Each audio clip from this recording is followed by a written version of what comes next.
To my great fellow Americans, I am filled with grief and anger at the heinous assassination of Charlie Kirk on a college campus in Utah. Charlie inspired millions, and tonight, all who knew him and loved him are united in shock and horror. Hi everyone, Mark here on an extraordinary and tragic day for America.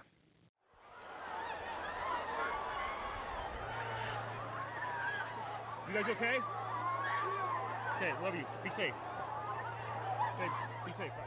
That was the moment Charlie Kirk was shot dead. He was talking about gun violence moments before he became America's latest victim. This is a story about gun violence, yes, but it is much, much more than that. Our nation is broken. We've had political assassinations recently in Minnesota. We had an attempted assassination on the governor of Pennsylvania. And we had an attempted assassination on a presidential candidate and former president of the United States, and now current president of the United States. If anyone in the sound of my voice celebrated even a little bit at the news of this shooting, I would beg you to look in the mirror and to see if you can find a better angel in there somewhere. I don't care what his politics are. I care that he was an American. That's the governor of Utah, Spencer Cox, a Republican, speaking at a news conference just before we started recording, summing up a day that has shocked and stunned America. Charlie Kirk was 31, and if you're plugged into conservative politics here or abroad, you may have heard of him, but many of you won't have done. But he was a mobilizing force for young conservatives across America, a media personality, a podcaster, an author, and the founder of Turning Point USA when he was just 18. The non-profit organization champions conservative politics in schools, colleges, and university campuses. For many young conservatives here, he was an icon. He was the man who sparked their interest in politics. He had a huge following, with his podcast consistently charting high. The Charlie Kirk Show being downloaded between 500,000 and 750 times every day. And across social media, he had a huge following as well. More than 7.3 million followers on TikTok, 7 million on Instagram, 5 million on X, and 3.5 million on YouTube. And of course, he was a big supporter of President Donald Trump, somewhat of a MAGA spokesman to young people across the country, publicly promoting Trump-aligned causes and often encouraging debate with people who opposed his views. President Trump has released a statement. He said no one understood or had the heart of the youth in the United States of America better than Charlie. He was loved and admired by all. He was loved and admired by all, Donald Trump said, especially me, and now he is no longer with us. Melania and my sympathies go out to his beautiful wife, Erica, and his family. Charlie, we love you.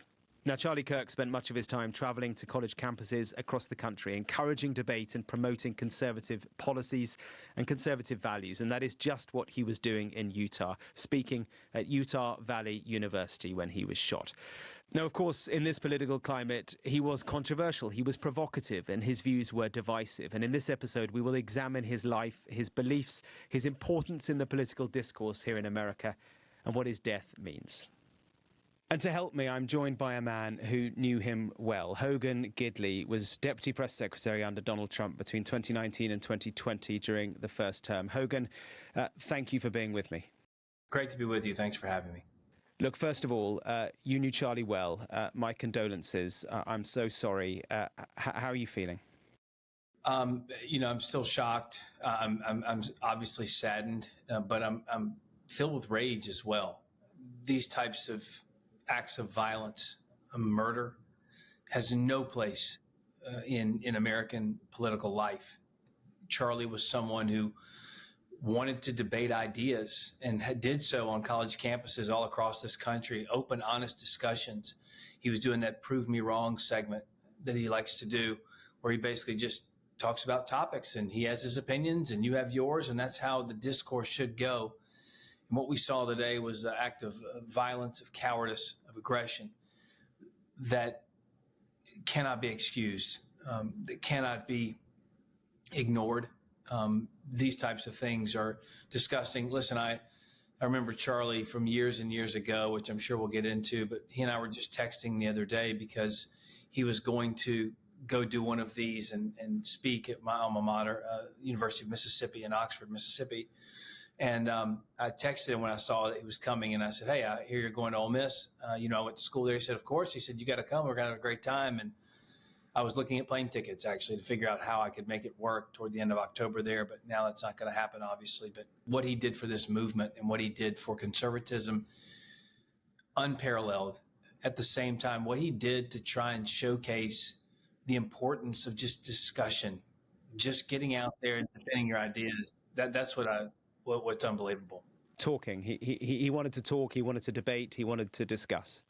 Yep, that's right. And he kind of paved the way for so many in the younger generation to say, you don't have to be violent. You can use your words. You can use information. You can use data. He was a blueprint of how to get involved in politics, from the non-sexy parts, the door knocking, the voter interaction, the get out the vote efforts, all the things you do to win elections at the local level. He was a pioneer in that way, doing things differently than in years past, working on campaigns. He understood that, but he also understood showmanship and understood presentation, with Turning Point growing to this massive organization. He helped lead a movement, young people getting involved in politics who had no interest in that before. He led that.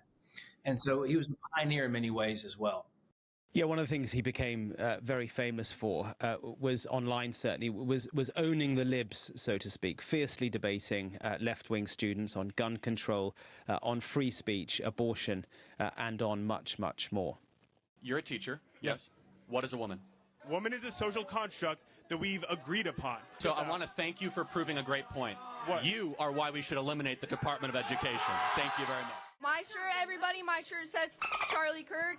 Clearly you're offended.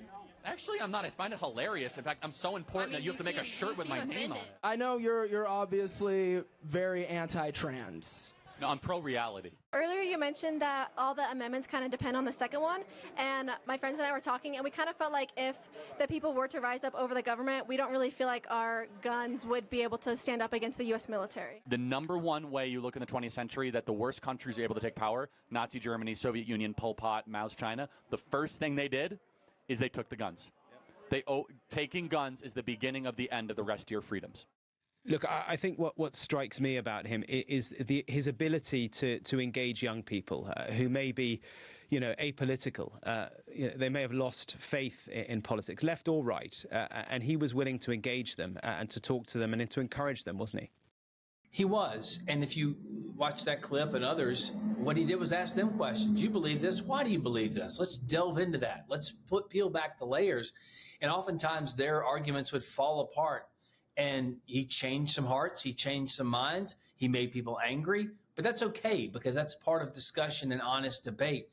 What this devolved into and what this ultimately became was something that was violent, that was disgusting, and that was deplorable. It has no place, as I said, in American politics. But debate and discussion absolutely do. And Charlie Kirk led that way.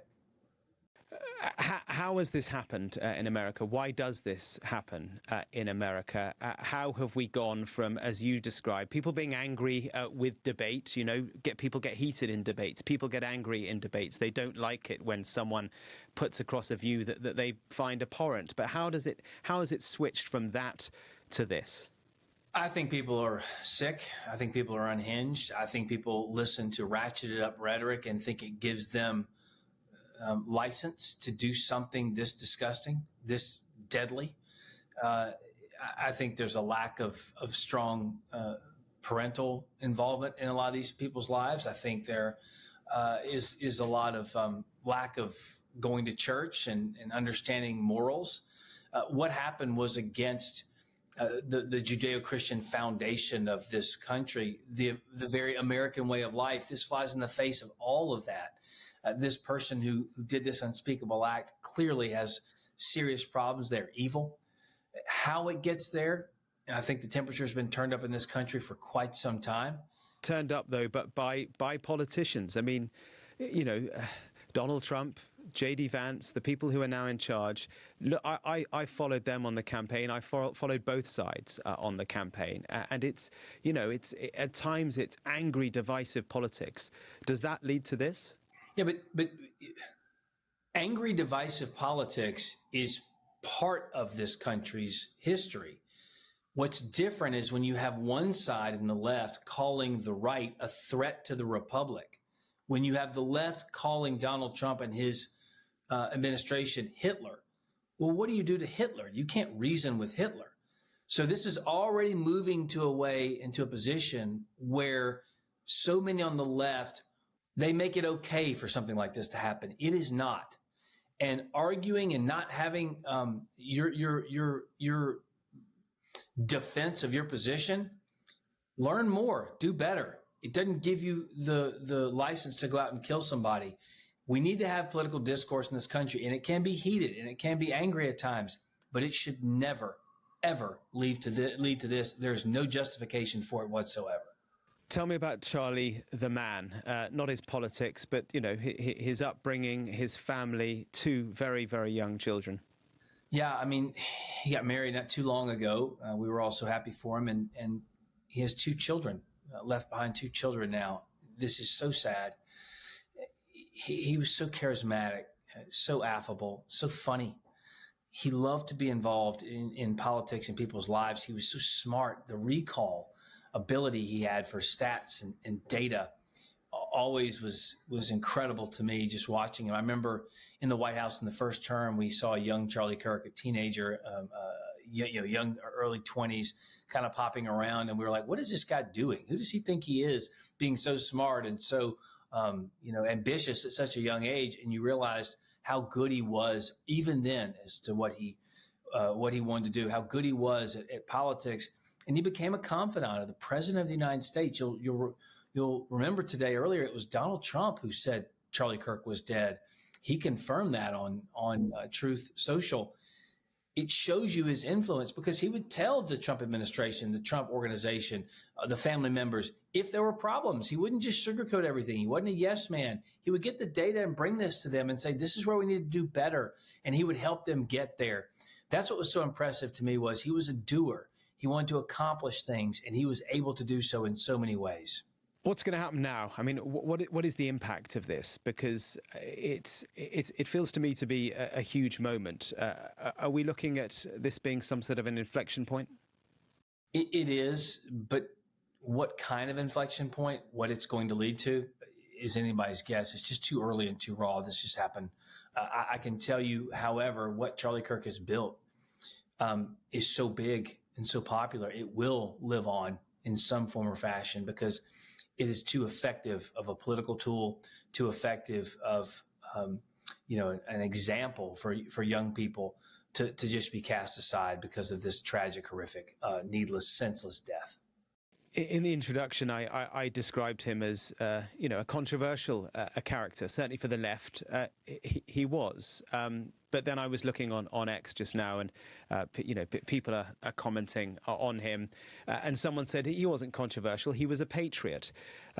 What do you think about that? I mean, his views, clearly, naturally, he's a conservative. His views on gun crime, it is just so unbelievably tragic that he was talking about gun crime in the moments just before he was shot. But his views on gun crime, on COVID, on the stolen election, they were of a particular type, which clearly many people would vehemently disagree with. I mean, on gun crime, in 2023, he was speaking at an event, and he said that it is worth, unfortunately, some gun deaths every year so that we can have the Second Amendment, so that the Second Amendment can be protected. That is, of course, the right to bear arms. Was he controversial? Is it right to describe his views as controversial? I think it is. Well, look, most patriots are controversial to some people. To the right, what he was someone who spoke factually and used data, statistics, information to make his points. The fact that it didn't sit well with Democrats and they didn't like the fact that the data proved them wrong is really a them problem, not a Charlie Kirk problem. So you can't be angry at the messenger. What he did was he took all of those points, put them together in a way that not only helped sway people and change hearts and minds, but infuriated the left because they didn't want to hear the data. They didn't want to hear the difficult situations they would have to face in order to fix the things they say they want to fix. They'd rather just label it with it's a problem with guns, or it's a problem with race. And he would say, no, let's look at the data. It's not those things. That's why he was, quote unquote, controversial, because he brought truth. And oftentimes the truth is quite controversial because it's not something people want to hear all the time. But because he brought it, because he was fearless in the way he did so, he was popular, and he was, ultimately murdered for that. And I think that right there shows such evil, such hatred for free speech, for a difference of ideas. But he wasn't afraid, and he did it all the time, and it was really impressive. To the conservative base in America, who will be feeling deeply, deeply angry, confused, I'm sure, as well, what would your message be to people on the right in America who are angry? It's okay to be angry. Righteous anger is okay. But I will also point out, and I think it's important to note, Charlie Kirk is a Christian, someone who believes in the risen Lord. And right now, some small sense of comfort in this tragedy is the fact that he is embraced by his Lord and Savior, Jesus Christ, at this very moment in heaven. He believed that. That's where he is. And so for those who are so hurt and so saddened by this, it's going to be there for a long time. But that little understanding of reality, of truth that Charlie Kirk believed as to where he would end up, where his soul is, I think can give us some little small shred of comfort at this hour. Hogan Gidley, thank you for talking to us. Thank you for sparing your time this evening. And I'm sorry for the loss of your friend. Thank you very much. So, look, I think beyond the tragedy that it is, the death of Charlie Kirk does represent a worrying moment for America, for its cohesion, for its politics. The question is it a spark to bring the divide together or to drive it deeper? I'll be back tomorrow with James. He's just arrived in Utah, so catch all his coverage on all Sky News platforms through the course of the day. See you tomorrow.